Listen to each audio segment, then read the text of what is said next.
দেখেন দর্শকবৃন্দ, কীভাবে কয়েকদিনে অবিরাম বৃষ্টিতে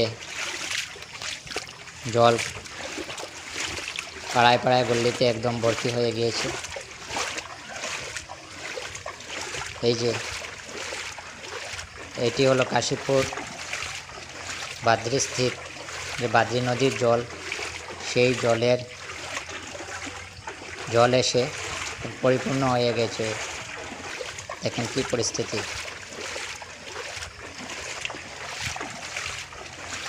অবিরাম কয়েকদিনের টানা বৃষ্টিতে এই অবস্থায় পরিণত হয়েছে। বাড়ি ঘরে মানুষের জল ঢুকে গিয়েছে।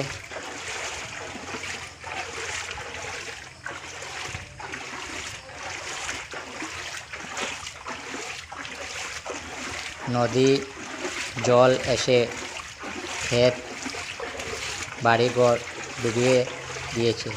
এই দেখেন এই পরিস্থিতি বর্তমানে কাশীপুর বাদ্রি। এই যে বাদ্রি নদী জল এবং এটাই হলো ক্ষেত, আর এই যে পিছে এই যে কোন দেখতে পাচ্ছেন সেটা নদী এবং ক্ষেত একাকার হয়ে গিয়েছে।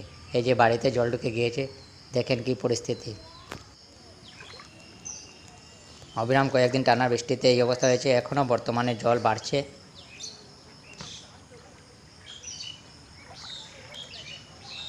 পুরো একদম জলে পরিপূর্ণ হয়ে গিয়েছে।